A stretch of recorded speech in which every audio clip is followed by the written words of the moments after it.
What kind of business should Liverpool do this summer for it to be considered the perfect transfer window? Everyone has a different opinion on this topic, and that's why we're bringing you something new in today's video. We're going to suggest our ideal Liverpool summer transfer window as if there were no financial fair play rules, no profit and sustainability rules, and most importantly, no budget limits. But hold on a second. Whilst we're ditching these limitations, we're also aiming to keep things as realistic as possible, so don't worry, we're not going to suggest bringing in Haaland from Manchester City or Vinicius Jr. from Real Madrid, and of course we'll go through the list of players the club should consider selling. So hit that like button and subscribe button and let's take you through our perfect summer transfer window for Liverpool Football Club. As you can see on the screen, we've kept only 6 players from last season's starting 11. Alisson remains in goal with Virgil van Dijk and Trent Alexander-Arnold as the right centre-back and right-back respectively. McAllister will play as a number 8, the more advanced player in the double pivot with the freedom to push higher up the pitch. Szoboszlai takes the number 10 role with the liberty to drift to the left hand side, and of course Mohamed Salah stays on the right wing. So the first position we're going to discuss is left back. Sure, the club already has 2 players, Andy Robertson and Kostas Tsimikas, who can alternate next season, but in a perfect world, would we want Robertson as our first choice left back? Don't get us wrong, Robbo is a club legend and still has plenty to offer. However, he's already 30 years old and struggled with multiple injuries last season. Considering the many years he's spent playing in Klopp's heavy metal style and the potential continuation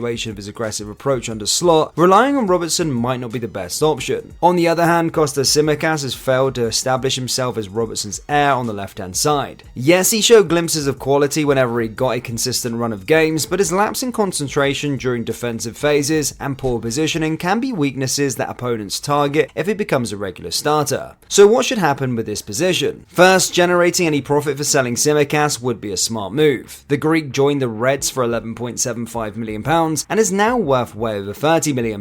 As for an arrival, our dream move would be targeting a young, athletic and technical left back to rotate with Robertson throughout the season and be ready to succeed him when the time comes. Our pick for this player would be Bournemouth's Milos Kerkez. At 20 years of age and standing at 5'9", Milos Kerkez has 1 year of Premier League experience during which he impressed under Areola with Bournemouth. But that's not the only reason why we prefer Kerkez over any other left back, so here is out. Milos is a fullback who's extremely comfortable with the ball at his feet. His technical skills and vision make him influential during build-up phase in 2 ways. He can either tuck inside to act as a left-sided centre-back, circulating possession and building up through the phases, or he can push high up the pitch where he's most dangerous, holding the width, making constant overlapping runs, and creating 2v1 situations on the flanks. He's also strong in one-on-one situations, both with and without the ball. He has the ability to take on defenders with power and pace, and dispossess opponents, averaging just 0.55 challenges lost per 90 minutes, whilst tackling 71.4% of dribblers. He wins a significant amount of ground duels, has good timing, is clean in most of his tackles, and uses his body well. You can see on this graph how he excels in both successful defensive and attacking actions per 90 minutes, and remember, he's only 20 years old. For Kerkez, an offer of around £40 million should be enough to secure the Hungary international from Bournemouth. For that investment, Liverpool would acquire a young, Premier League proven fullback with immense potential. Not only would he be a great option to rotate with Robertson in the first year, but he also has the ability to make the left back position his own in the future. Moving on to the next position, centre back. There's no debate here. The club needs to part ways with Nat Phillips and Reece Williams this summer. Securing around £10 million for both players would be terrific business. Now, Sepp van der Berg is returning to the Red squad from his loan with Mainz in the Bundesliga, but let's see him aside for a moment. At Panenka, we've emphasised the importance of bringing in a left-footed centre-back. This wouldn't just add diversity to the Reds' back line, which has lacked a left-footed defender for many years, but also provide a future replacement for Virgil van Dijk. Some might prefer Inacio or Pacho, but here at Panenka, we've made it clear that Calafiori is the best option for the left-sided centre-back position. This video is sponsored by Kopite Clothing. Kopite Clothing is a Liverpool clothing site owned by match-going fans. Each design is limited edition and is perfect to wear on a match day, on the terraces at Anfield,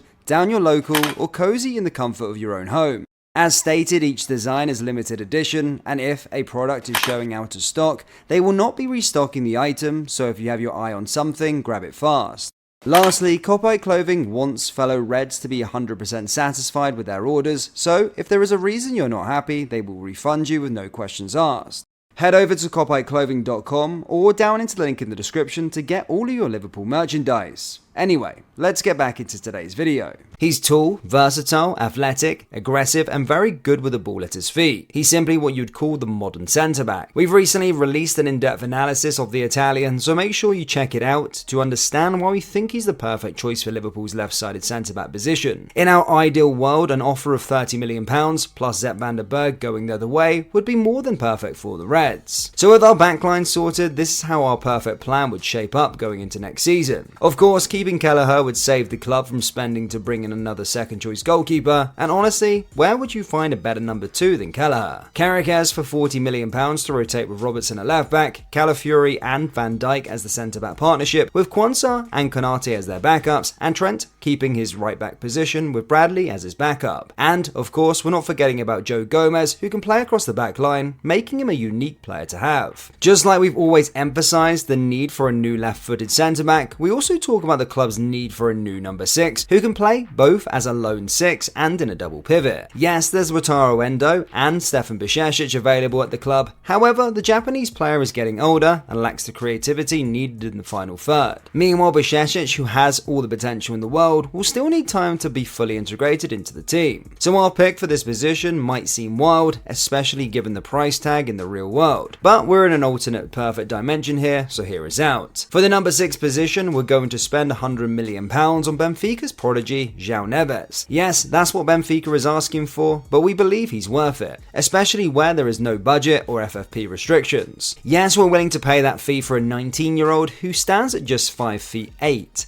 Now, many might wonder if the young player would struggle in the Premier League due to his size. Well, let us put this myth to bed. João might look small, but he's an absolute physical monster on the ground and in the air. With 7.71 defensive duels per 90 minutes and a 55.5% winning rate, Neves ranks among the best Liga Portugal midfielders in these ground defensive metrics. And when it comes to the air, João is better than the majority of league midfielders, winning 42.55% of his aerial duels. When it comes to the ball at his feet, João is excellent. He has the ability to progress the ball through passing and carrying, all while providing press resistance in the middle of the park thanks to his low centre of gravity, which allows him to twist and turn around opponents easily. Yes, he might be lacking in the offensive department, but João is still just 19 years old, and as we mentioned earlier, with time, he can become one of the best lone or double pivots in the world. João can be deployed next to Alexis McAllister, with the Argentinian having the license to push up higher. Both Wataru Endo and Stefan Bajcetic can play a crucial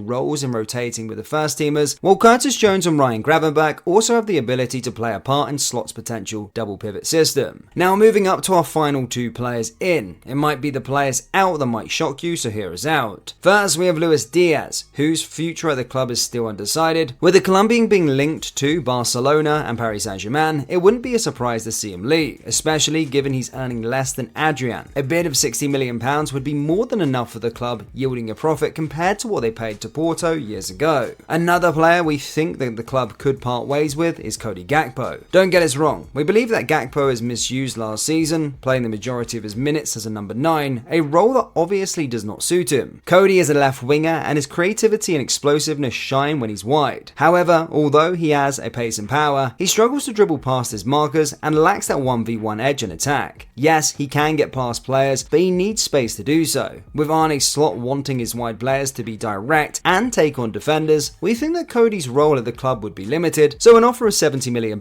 would be reasonable price to sell the player. So now with the departures out of the way, let's look at the players that the club should bring in. For the left wing position, there are many players we would love to choose from. There's Mohamed Kudus, Rafael Leao, and Carlos Vela, but we have a special player we want to target, someone who can play on that left wing, but also occupy other positions higher up the pitch. Guys, we're talking about Xavi Simons. With 12.72 offensive duels per 90 and 47.69% winning rate, Simons can take on his markers with ease, but the best part is yet to come. Xavi's creativity in the final third is top notch, as he ranks 8th in the Bundesliga for most key passes per 90 minutes. His influence in the final third is further highlighted by how highly he ranks in second assists and smarter passes per 90 minutes. We believe that Simons can effectively occupy the left-hand side, and with the player eager to leave Paris Saint-Germain this summer with 1 year left on his contract, a loan deal with an obligation to buy might be ideal for both clubs. A fee of £70 million would be more than reasonable for such a deal to be struck. Darwin, who we believe can excel in the number 9 position, can also act as a backup for Simons on the flank due to his explosiveness, pace and pressing power. On the other side, Mo Salah will keep his position with Diogo Jota and Harvey Elliott providing depth and more options for the manager. Yes, we said that Darwin can still play a role as a centre forward next season, but in our perfect summer transfer window, Liverpool should bring in some competition for the Uruguayan. Our pick is the striker who scored 24 goals and provided 7 assists in 34 Bundesliga games last season. He's also the striker with the most touches in the penalty box, averaging 5.57 per 90 minutes, with 52.38% of his shots on target. He ranks 5th in the Bundesliga, and he was Xavi Simons' teammate last season. Yes, we're talking about Lois Openda. Openda can play both centrally and in wide areas, and he's constantly moving, making runs to stretch defensive lines and create overload in wide areas. To top it all off, Openda is perfectly suited to RB Leipzig's tactical philosophy of aggressiveness and intense football, making him a great fit for Slot's intense pressing style as well. Openda might come in expensive as his contract runs until 2028, but £80 million might just be enough to secure the player. So in our perfect summer transfer window, Liverpool will need to spend around £320 million while making a profit of around £120 million, resulting in a net spend of £200 million. Kerekes, Calafiori, Neves, Simons, and Openda, while Diaz, Gakpo, Phillips, and Williams out. Of course, we're not saying that the club is going to get these players, these are just our picks if there were no limitations or consequences. We also selected that these players not just be immediate starters, but the future replacements for players like Robertson, Van Dijk, and Salah. So what do you guys think about our picks? Did we get some of these players right? Let us know your thoughts in the comment section below, and don't forget to hit the like and subscribe button for more Liverpool deep dives. Thank you, and I'll see you all next time. Take care.